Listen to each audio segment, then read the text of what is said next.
Will now recognize myself for an opening statement. I want to welcome everyone to today's joint hearing. I want to thank our witnesses for being here today, especially those who have served or are currently serving in our federal correctional institutions and are working from the outside to support and enhance the Bureau of Prisons, which, God help us, it needs. And I welcome those officers and employees from the Bureau of Prisons who are joining us in the gallery or watching from across the country. This week marks National Corrections Officers Week. It's a time when we should honor the professionalism, the discipline, and the sacrifice of those who serve behind those walls. The men and women who staff our federal prisons are law enforcement officers in every sense of the word. They walk the toughest beats in the United States of America. And it is our duty to ensure that they have the tools, the training, and the leadership they need to do their jobs safely and effectively. So let me be blunt. The Bureau of Prisons is not a system in need of some minor improvements. It is in need of a true reckoning. That's not my opinion. It's fact. The DOJ Inspector General has published over 100 reports since the early 2000s documenting the systemic failure of the Bureau of Prisons, deteriorating facilities, chronic understaffing, and failure to retain staff, low morale, breakdowns in safety, and resource mismanagement. This hearing is an opportunity to begin that work in earnest that we need to do. It should not only be a political exercise.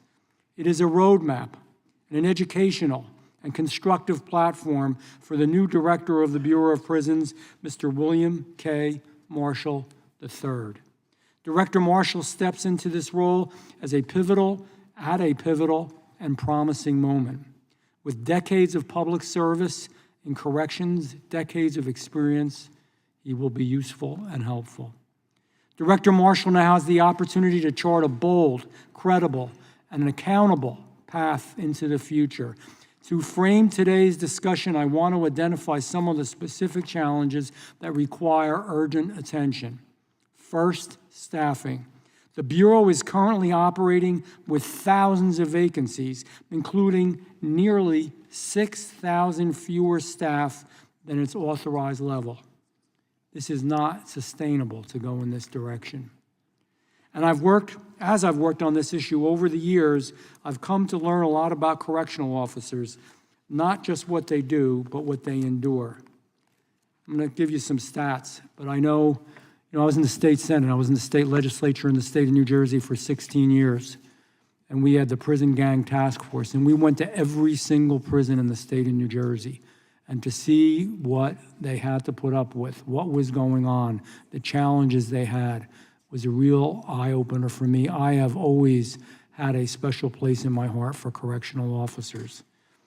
We know their lifespan. I know their lifespan is shorter. Correctional officers, on average, live to just 59 years old, nearly 20 years below the national average. I know their rates of suicide are higher. The rate is more than 7 times the national average.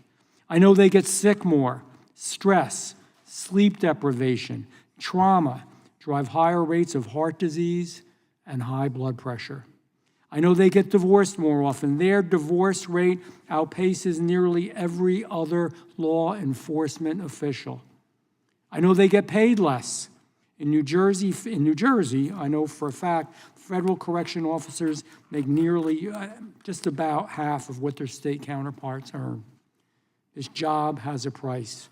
These men and women pay this price every day. Second issue, physical infrastructure. From broken security doors to outdated HVAC systems, our institutions deteriorate daily. The Inspector General estimates a multi-billion-dollar backlog in critical repairs all across the 122 BOP institutions. Some of these prisons actually cost more now to maintain than they are actually worth. That's a waste of taxpayer dollars, and real solutions are needed to ensure that government facilities are both safe and efficient. Third, accountability and reform implementation. Congress recently passed the bipartisan Federal Prison Oversight Act, creating an independent ombudsman to handle complaints. That office has yet to be set up. The Bureau has also been tasked with implementing the First Step Act to ensure public confidence in federal detention. Thankfully, the Trump administration has recognized the urgent need to course correct. For example, under President Trump's leadership, the Bureau has reversed misguided policies from the previous administration, including restoring the principle that federal inmates will be housed according to their biological sex and eliminating taxpayer-funded gender ideology in our prisons. It does not belong there. Additionally, a new interagency agreement with DHS and ICE is helping to alleviate the border crisis by utilizing BOP facilities to house illegal immigrants. It's a prudent use of existing resources during unprecedented times. But there is a lot more progress to be made. Director Marshall and his team now have both the mandate and the responsibility to finish the job. When federal prisons are mismanaged, it affects communities, victims, and law enforcement across the United States of America. I've seen it myself in my own district. South Jersey is home to FCI Fairton, where I've heard currently from officers and families on the ground who are deeply concerned about the future of the institution itself and maintaining professionalism and their profession. Fairton is designed specifically now to house inmates who can't be placed in the general population for a variety of reasons. Gang dropouts, who would be in trouble if they were in the general population, sex offenders, and former law enforcement officials. This facility is facing a wide range of issues. Chronic understaffing and rising inmate numbers have created an increasingly unsafe environment for everyone on the inside. These conditions put correctional officers at risk every single day of the week. And what's happening at Fairton is not unique. It's symptomatic. It's a reflection of what's happening across the federal system across the country. We are committed to ensuring that Bureau of Prisons operates with integrity, transparency, and respect for both its workforce and respect for the rule of law. To every correctional officer here listening today and around the country, your service matters. We see your sacrifice, and we will not let this opportunity pass without pushing for real and lasting change that reflects the seriousness of your issues and your job.